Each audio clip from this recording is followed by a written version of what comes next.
I was teaching in Israel, and there were two parents that were parent effective trainers, teachers, and they had two young children. One 4 years old, little girl that did all kinds of things, and a little boy that was 7 years old, that they were working very, very hard to make him perfect, in the way in which PET people do. And I was suffering the other side of the mirror, seeing that, and then I wanted to enter. I was supervising I think that the therapist was Anita Bardin, and I go to enter into the room, and before leaving the observation room, there was a plate with cakes.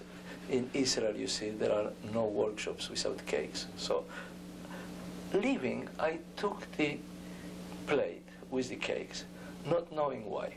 I just took it. I entered into the room. I gave one cookie to the little girl. I said to the parents, I will not give you cakes. I gave one piece of cake to the boy and one piece of cake to me. And I said to the girl, you and me are imperfect, so we can eat and make crumbs. But to the boy I said, you're working very hard to be perfect, so you will eat the cake in a perfect way. The only way of eating the cake in a perfect way is not to make crumbs. And we began to eat, and the kid was puzzled and didn't know what to do. And then he says, can I eat? And I said, no, you can eat only if you don't make crumbs. So the kid, after a while, was a bright kid, looked at the mother and says, can I be imperfect? Use that word? Can I be Yes, imperfect? can I be imperfect? Now, what I could not understand is what moved me from I know that I took a prop. I don't know why I took a prop, but I took a prop. But when I took a prop, I didn't have any idea of what I would do. At the moment, between the less than a minute that took me to move from one room to the other, I came with something that surprised me. And then I had asked myself sometimes, how do I teach that? Is it teachable? Is it worth to teach? Can one teach the spontaneous ability to get data and to transform it into a creative move? And I don't know, clearly it's unteachable. I don't know from where it comes. The problem is that often students then begin to make a cookie therapy or a cake therapy, yeah, where they serve cake to kids all the time. Yeah, this is the Frank Pittman, what is it, the Cooker Spaniel therapy. It is, I think, really a lot of the art of teaching is to set up a situation where an idea develops naturally, and it's always an unpredictable idea. I think lab supervision does that. That if you're behind the mirror, if somebody asks you about a case, it's hard to think much about what to do, unless you know the person's work very well. But if you're behind the mirror and you see him with a family, you immediately know what ought to be done. I mean, an idea just comes at that point. I think it's because your unit is the therapist and the family at that point, and an idea develops out of that. Your observation is a wide lens observation. You watch the therapist and the family. That's right. That's your unit, I think, as a supervisor. And so what do you do? Means, how do you, let's imagine that this idea comes to you, or any other. Tell me about an idea that comes to you, and how is it implemented and modified by your supervisee? Well, I'm watching an anorectic and her husband, and a therapist, March Ortiz. And the husband is one of these guys who's irritating. you just feel the women behind the mirror just don't like him. He's irritating in the way he deals with his wife. And he's busy trying to get his wife to eat and gain weight. So I can see immediately that anything we do to help her eat and gain weight puts us on the side of a man who irritates her. Okay. Then I begin to think what can be done about that situation. And I notice he's a little overweight. So I get the idea that we can ask him to lose the weight that his wife gains. Or even make a ratio. If he's got to lose 3 pounds for every one, however we might do it. And I do this hoping that he won't lose the weight. Then we can get angry at him for not cooperating. He's being so dedicated about helping his wife, and he wouldn't even lose weight. And in that way, she will get out from under that burden of him being irritating and wanting her to lose weight. In fact, she'll begin to protect him by gaining some weight. That's what it is. And exactly that happened. Okay. I can understand your thinking. Now, there is 2 things that I would like to understand. One is how, from the point in which you develop this thinking that formally could be described even with a formula. But how do you make that intervention in such a way, first that your supervisee takes it, gets the same set of 3-4 movements ahead in his thinking, and makes the people follow him? Because that is what you don't describe. Well, what I was working with was a woman I worked with many years, Marcia, and I've supervised her for a number of years. So we collaborate very well, and it's almost like go with plan 2, and she goes with plan 2. But as soon as that was suggested, that the husband lose what the wife gained, she did it in a style that made it kind of a game. It was kind of fun, that got him involved, that got him a bit challenged, that dealt with putting the premise in that I know you want to help your wife and you're very concerned. So she began to motivate him to agree to this by hanging him on his concern that he had been expressing for his wife. It was in some ways a kind of a phony quality to it. But he'd said A kind of a what? A phony quality, that he wasn't as concerned. He was a busy guy, and he isn't as concerned about his wife and her weight as he says, but he says it like a proper guy who's concerned. So she hung him on that, really. I mean, she immediately saw she could commit him to doing this by using the issue of his concern. That is, she knew how to motivate him to do it. All I had to do was suggest to her that this would be a good idea to do. And she knew how to carry it out, but that was because she's done this for a long time. Now, a new student, I might have to talk to bring the student out and say the way to motivate this guy is to say that you said you were so concerned about your wife. Therefore, I'm going to ask something of you. So on. Means you would teach him how to do that. Yeah. How else would he know? Well, I don't know. How would you handle a similar situation? See, I am trying to think if what do I do? Because it seemed to me that what happened is that you can initiate. For instance, you give a map. You gave to Macha a map that he should lose what she gains or something like that. Then, out of that, the way to motivate then begins, but it goes in unpredictable ways, because you cannot predict his answer, and in order to influence, she needs to be able to be comfortable that she initiates the dialogue, and that the man's answer will modify her next movement. And then you have a calibrating kind of thing. How do you do the dialogue in such a way that you accept his input that modifies the direction in which your next movement will go?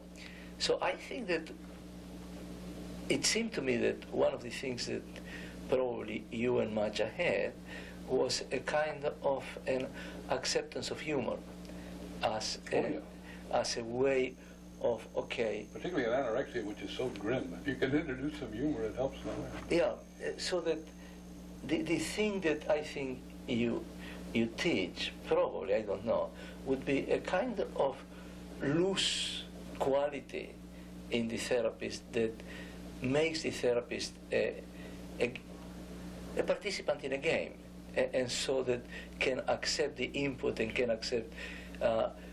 You cannot give a clear step by step.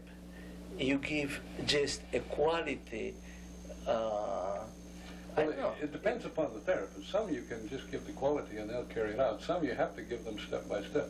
But suppose you were behind the mirror when the therapist was in the room on that cake incident, and you decided it would be a good idea for the therapist to do this with the kids. How would you teach him to do that?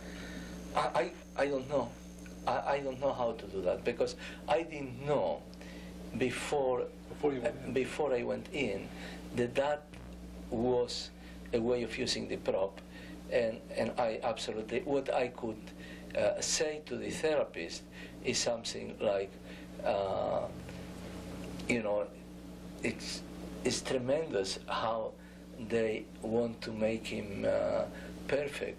Find a way in which the kid will ask for some degree of freedom, and I don't know what else would I say. I really am not very good in that kind of thing. I usually, when a therapist is stuck, I am triggered to enter, dance with the system, and leave. In some way, it is something. But it's because you go in the room and I don't, so that I'm forced to think of things to do through the person indirectly. Yeah, so that it's, in that way, I think that I am a little bit like Carl, that teaches, trains through co-therapy. By example, really. Well, not by example, because he doesn't teach by example. He teaches by a mood, by working together, by the development. I think that you also teach by a mood, or maybe not. You have more of a program. I know where I want to go. In relation to the mood behind the mirror, I'm often teaching. How so? Well, I think I supervise differently if I'm alone behind the mirror supervising than if I have a group back there that I'm teaching. I tend to get more innovative when I'm teaching, because I'm explaining aloud what I see is happening and what ought to be done. And then I begin to realize, yes, that ought to be done. Yeah, well, that happened to me also. The group acts as a stimulator, and one becomes more creative. Okay. But that is it is a problem. Braulio Montalvo used to emphasize this problem of how do you teach somebody to innovate a procedure or a technique that's new, that you teach them how to innovate rather than you teach them your technique. Well, for instance... And that's the mystery I think we're all into. Yeah. Let me tell you, for instance, that's why I had gone a little bit to teach concepts before teaching skills. For instance, I would say to my students, when a patient comes with a symptom, one of the things that we'll finish a session with is with the idea that the patient will acknowledge, and you will acknowledge the symptom, but give the responsibility of the symptom to somebody else. So the idea of the yin-yang, the idea that people are the context of the other, then it becomes like a goal. In this session, you will need to find a way of making the behavior of one member acknowledged by this member, accepted, but he is not really the one that controls his behavior. So that you can say then to the person that is not the patient, change him. And then when the person says to you, what do you mean change him? I cannot change him.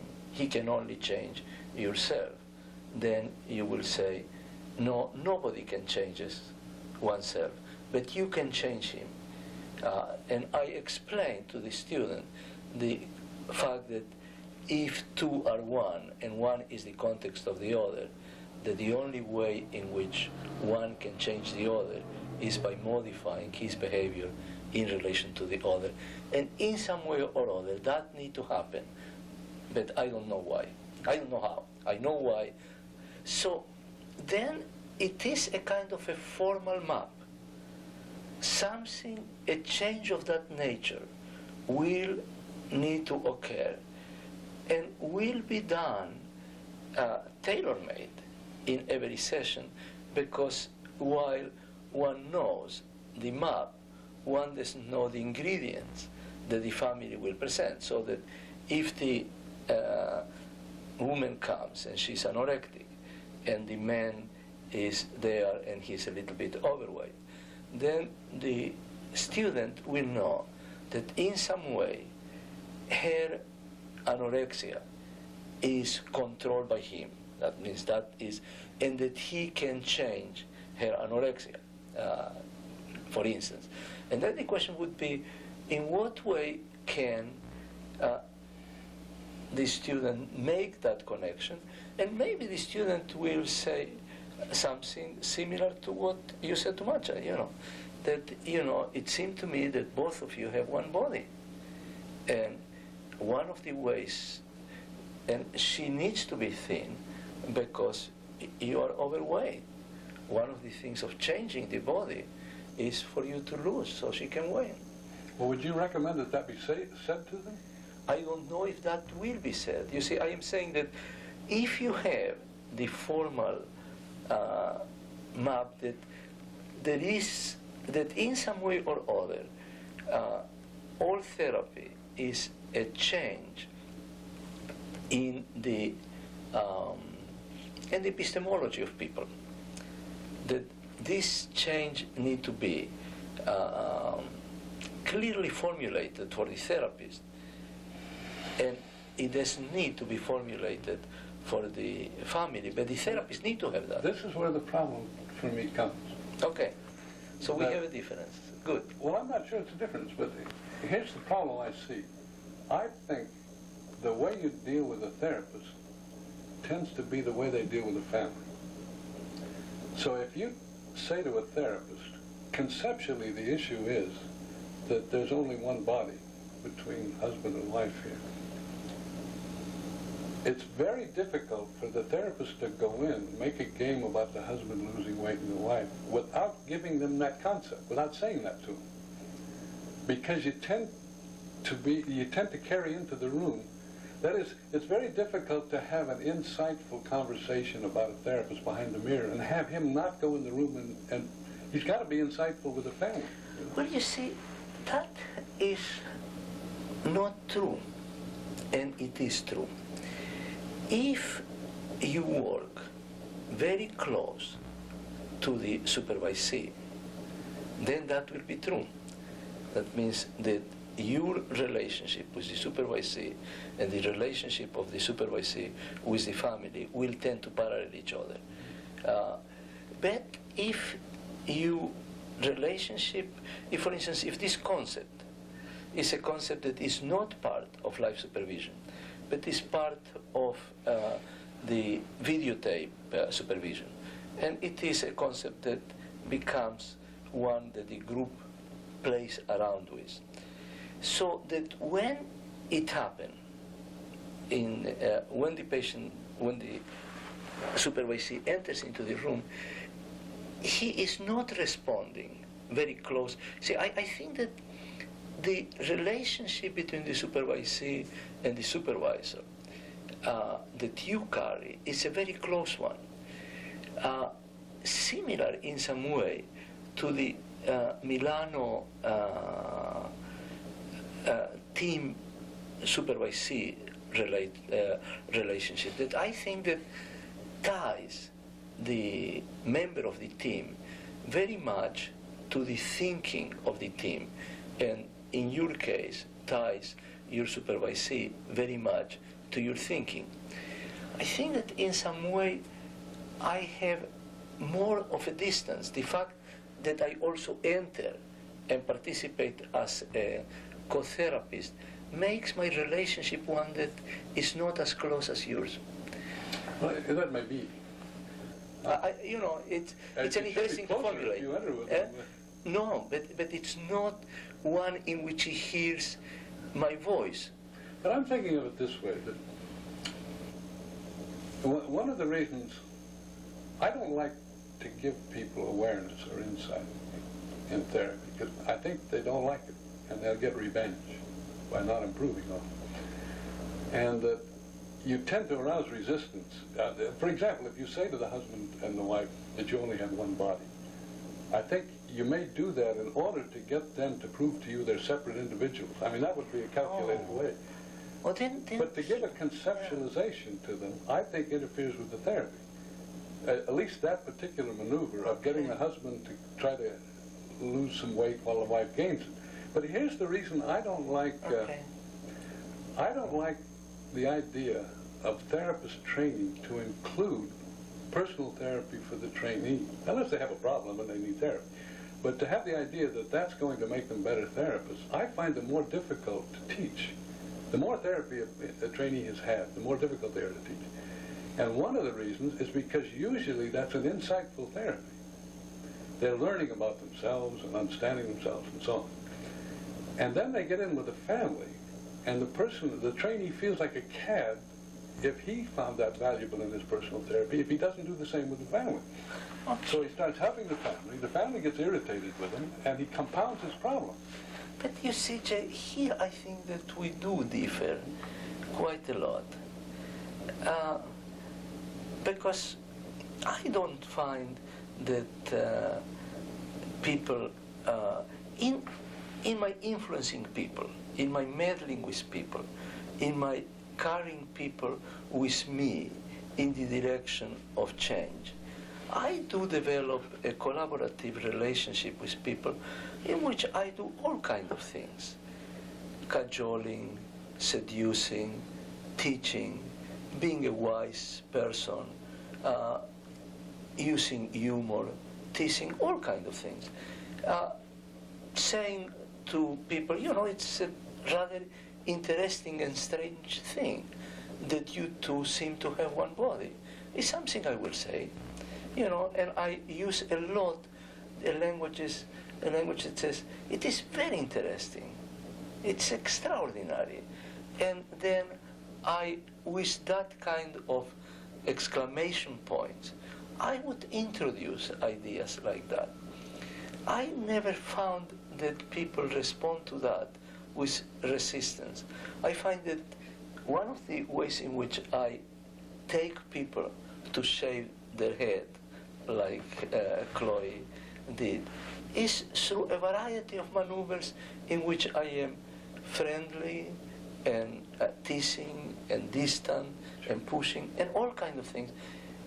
Among them, explaining is one of them. But there's two things about it, I think. One is the explanation you give them, I don't think is necessarily a truth of some kind. It's an explanation that will help you get them to their destination. That's correct. Whereas, for example, I think some people who are trained who will misunderstand what you're doing. And they'll say to the mother, have you noticed that you're overprotective with your child? A mother doesn't like that kind of a comment. In the first place, she knows if she's overprotective. And this is like rubbing your nose in it. But to have that imposed upon her does make her begin to expel the child, to begin to get irritated with the therapist. And the therapist thinks he's being helpful, but he's not really thinking of the destination of the woman and the child. But this, I think that at the point in which you teach a student an orientation that is an orientation toward the goal, means the therapy is a therapy in which people, from the beginning, the concept is a concept of change. Then the interpretation, whatever interpretation it goes, becomes a comma, a semicolon, never a period, because it is an interpretation that moves people toward the goal. My teaching, like your teaching, emphasize that what we are going to do is to produce change. So that, and I think that I had found the introducing a set of significant concepts about the process of change helps the therapist to develop a frame. The difference is, though, that I think it's in the theory of change. I think the people who tend to make interpretations and help people become aware think that will change them. That's correct. They don't see this as a step toward getting them to do something that will change them. That's why I'm talking And about that's one of the a goal. right? At the point in which you have a teaching that is a goal-oriented teaching, in which you said, okay, one of the issues about this anorectic person is, and about this obese man, is that something will need to change in terms of her obsession about not eating and the way in which he responds to her that maintains her not eating and blah, blah, blah. Then, I think that... You know what I'm reminded of? I learned a lot from training those people in the community. Because I think therapy came out of educational institutions. And educational institutions are full of intellectuals who think that awareness, knowledge of oneself transforms oneself, and so on. And when you train people off the street, they really don't have that idea. I remember Pete Urquhart had a mother who never she had a 12-year-old son that she never let out of the house because possibly he was retarded or whatever. Not very, really. She walked him to school. She volunteered at lunchtime, so she watched him in the schoolyard, and she walked him home after school, and she kept him in the house. Now, she described this to Pete. He never once suggested that she was in any way overprotecting the child. And he began to say, a kid his age really should begin to learn how to be out on the street. Do you suppose you could sit on the front porch while he was just on the street right in front of you? She said, yeah, I guess I could do that. He then got that kid out in the street, had him down playing basketball within 2 or 3 sessions, with the woman very pleased. Now, if he'd said to her, you see what you're doing, you're restraining this boy from going out, you're overprotecting him, you're keeping him, that is, if he helped her understand what she was doing to the boy, as many therapists would have in those days, I don't think he would have had anything but trouble with this woman. Now, what interested me is that never occurred to him. He didn't think that pointing anything out to this woman would change her. Yeah, but you see, it never occurred to him because in this culture, that's not what people do. That's right. So that he did the kind of thing that was absolutely correct to make the woman change. And in the intellectual culture of the university, that's the way you learn to do, is to point out to people what they're doing so they'll understand themselves. But then the question is, how do you then, if you're working with people with different cultures, Sure. You do use, and if your goal is to help them to behave differently, you enter through the avenues that are more available, so that some of your students may find families that demand a kind of an explanation for Sure. in order to change. Well, in families that have had a lot of therapy and expect to then be you do that. insightful, we give them insight Yeah. because they think you were strange if you didn't. That's correct. But that's done as a step toward a destination, not on the assumption that's going to change them. Yeah, but you see, we are then talking about what kind of generic concepts the student therapists need to have to become innovative and to develop tailor-made kind of interventions. I think that there are certain things that facilitate that, and that the student need to be, the therapist, the trainee, need to be ahead in that game, ahead of the family, so that can intervene and lead the family. My feeling is that that has been a change in my teaching, that I was much closer to teaching behavior and inductive, and that I have today a number of generic concepts that I teach that I think facilitate that particular thing, how to innovate. I'm not against helping a family conceptualize the situation if it doesn't interfere with the therapy. It's just that I think it can interfere if it slips in the idea that that kind of conceptualization, that aha of the family realizing what they've been doing is a cause of change. You know, I keep thinking in the back of my mind, I'm still thinking of that cake incident you were talking about, and how you walked in the room without a plan. Because it's so similar to a case of Erickson's. I have these conversations, and Bates and John Wickler and I were talking to Erickson, and he told us this case. It was an adolescent girl. The mother came to Erickson and said, I have this adolescent daughter, and she's suddenly withdrawn from the world. She won't go to church, she won't go to the movies, she's refusing to go to school. She said her feet are too big, and I can't get her even to come in and see you because she won't leave the house because her feet are too big. So Erickson said, well, I'll go see her. And what I'd like to do is I'd like to go with some excuse to your house. So why don't we say that I go and give you a physical examination, that you're not feeling well, and I'll give you an examination. And she had said she wasn't feeling too well. Bateson immediately said, well, aren't you deluding somebody about whether she was not well or not, tricking the girl? And Erickson said, well, the mother was a little doubtful about her health. So Erickson went to the house, and he did a physical examination, asking the daughter to assist him. And she stood beside him, and he had to go get a towel, and he had to do this and that. And she was concerned about her mother. The doctor was examining.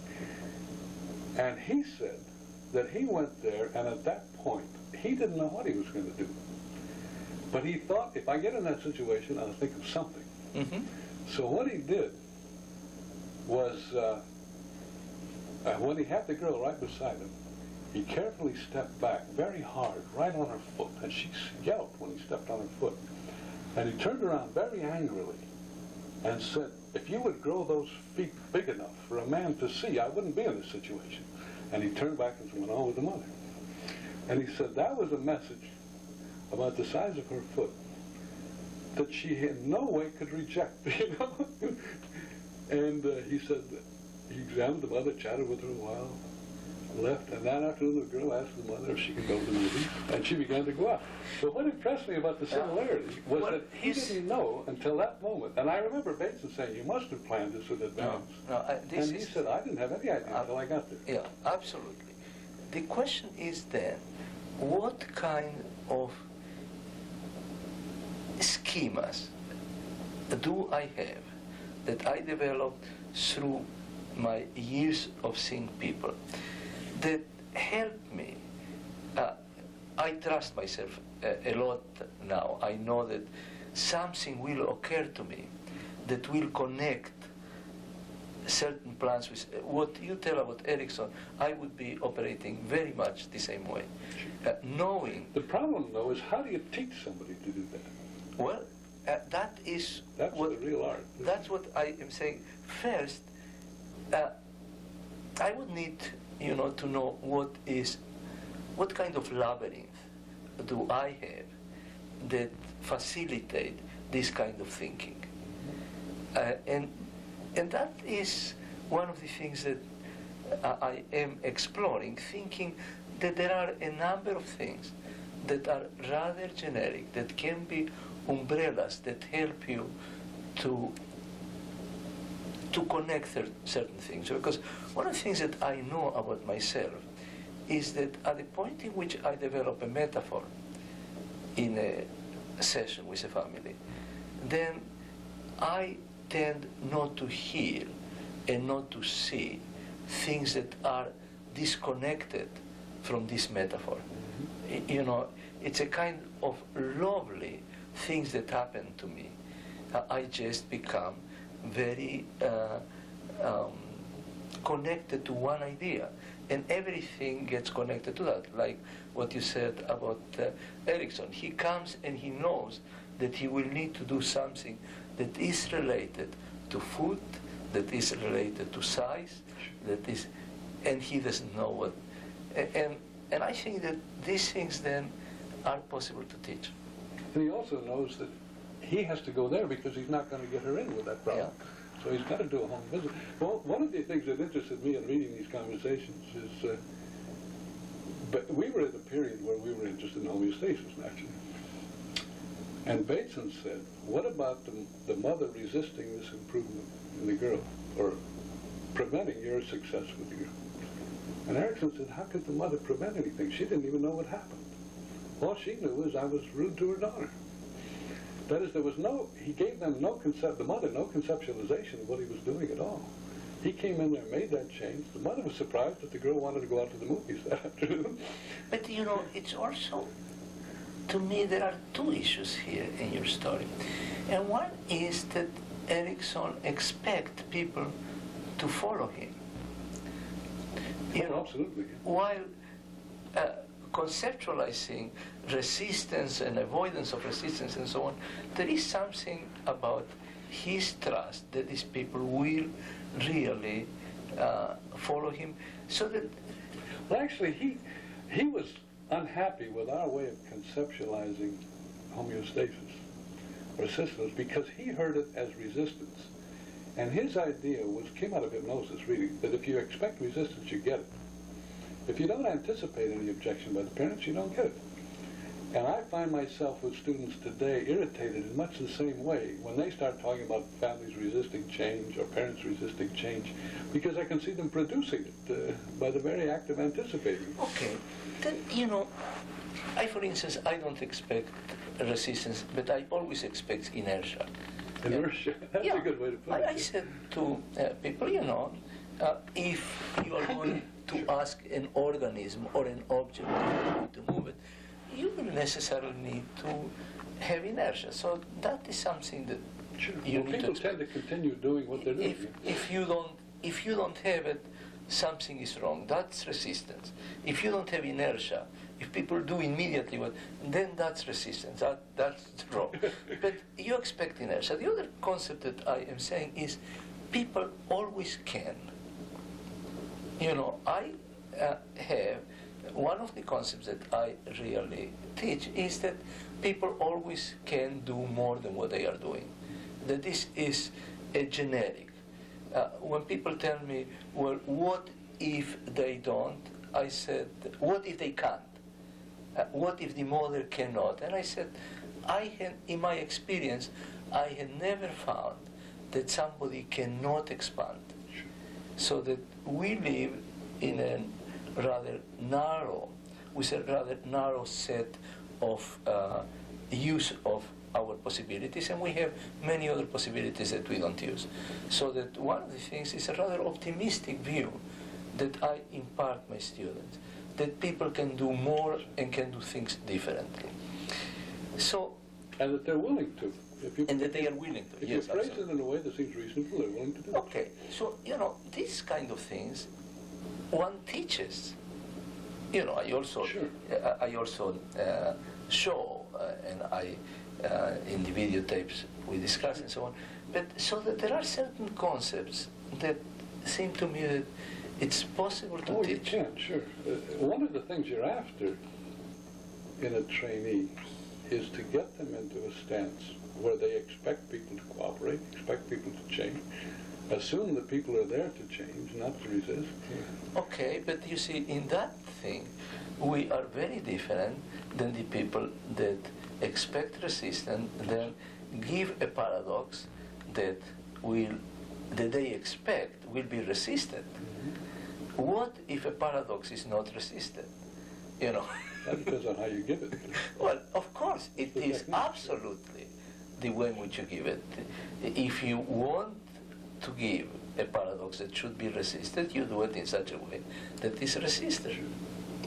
But the student, then many students, then take this idea that people will resist you, and the Milano teaching is really, does not include the fact that the paradox is because one had created a context that will produce resistance. One's created a relationship with them where they want to prove you wrong, which is not necessarily the routine therapy relationship. Yeah. It's a special one for paradox. Yeah, and I think they do it very well. Sure. But I expect people to cooperate with me, and the kind of teaching that I do is a teaching that emphasizes that the therapist and the family are entering into a collaborative endeavor. One of the things that I think we're beginning to teach more, or figure ways to teach, is I think a family responds well if the therapist is really interested in them. And some therapists are naturally really interested in people. Others almost have to be taught to be really interested, you know. That they begin to look at somebody in a way. I mean, you can say to them, to a trainee, well, is the mother left-handed? And he's got to stop and think. And if he doesn't know whether she's left-handed or not, he hasn't really paid attention to her in the session, you know. And that is, you can begin to do things to get them more observant. You can have them watch a tape more. But how you just get, even just talking about it, a woman like that, why would she do a thing like that? You know? Then they have to speculate why. Then they go back in and they talk to the woman with more interest in it. You know?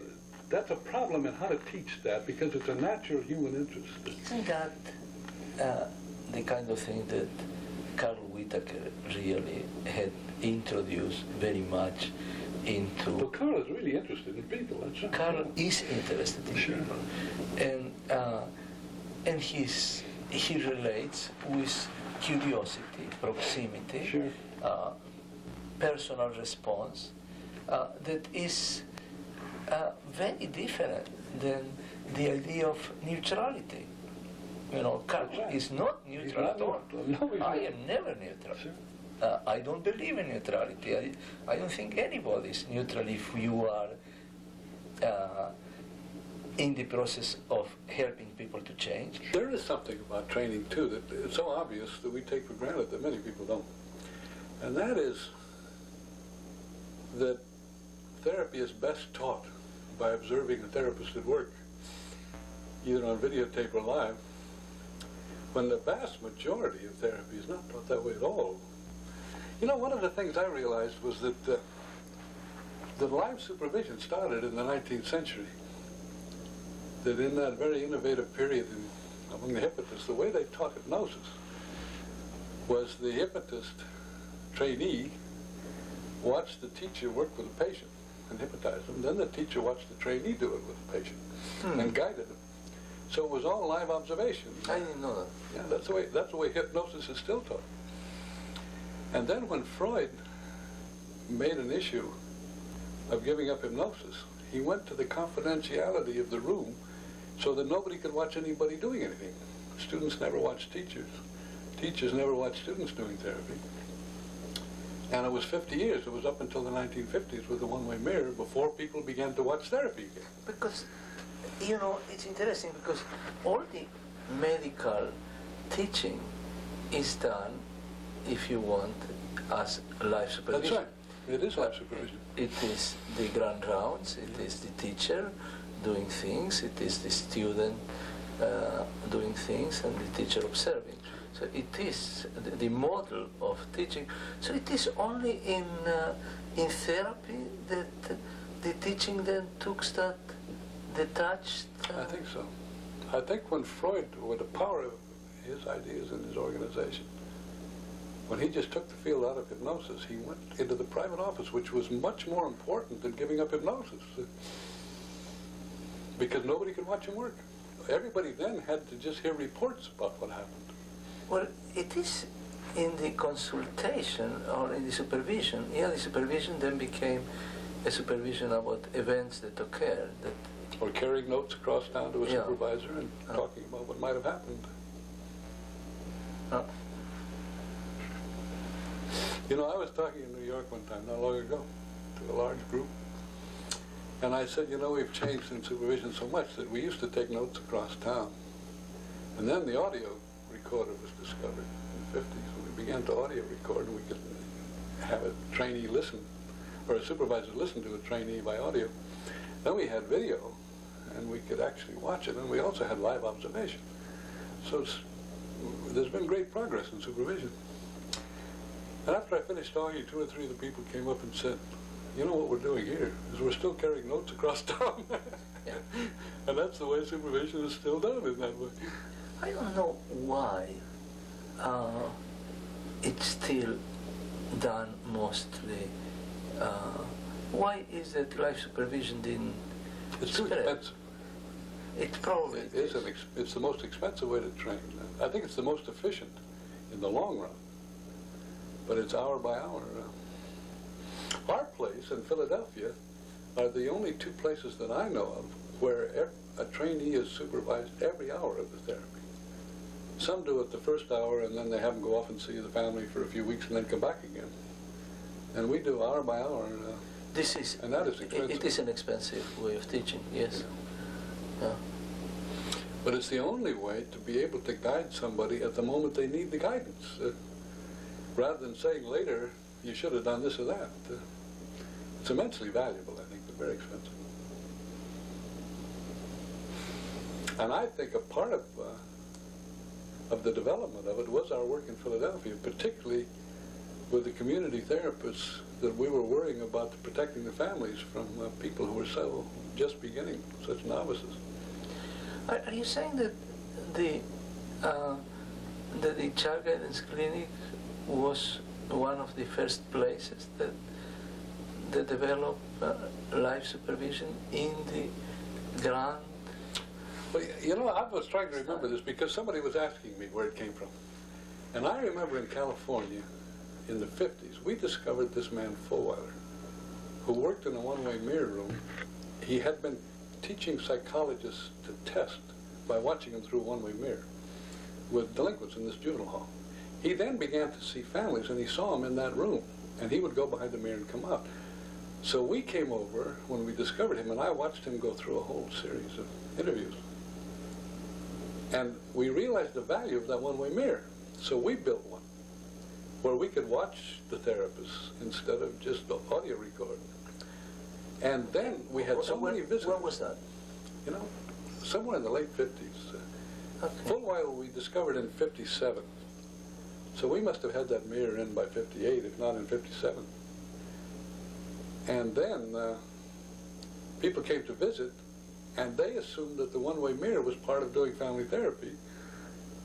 And everybody began to put in one-way mirrors, and everybody for the first time in 50 years began to observe therapy, and it was interesting, you know. You know, the way in which we did it at Wiltwig was us copying what teachers used to do in observing children in nursery schools. I have been observing as part of my training as a child psychiatrist. And most child psychiatry places had mirrors, that's right. Yeah. You So just watch children. Yeah. to watch children, so that when we decided to do family therapy and we didn't know what it was, the first thing that we did was to build a one-way mirror in order to learn from each other. So that... Well, you also used the one-way mirror in a different way than anyone else.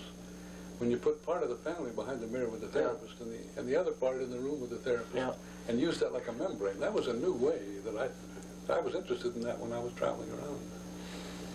You know, the new ways become new ways because we didn't know any better. At the point, one of the problems of new people is that so many things had been already discovered and implemented that the discovery of new wrinkles becomes more and more difficult.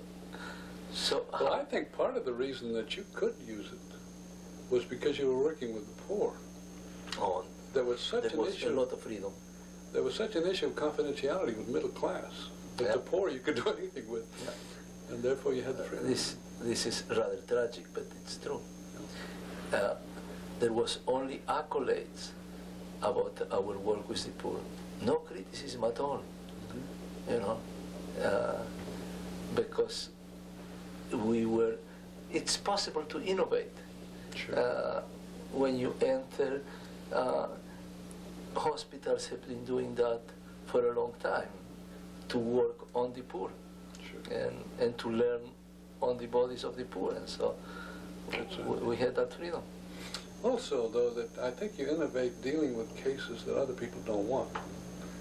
Yeah. Dealing with schizophrenics, we could innovate because other people didn't really want to deal with those people. And I think that was true of the poor, too.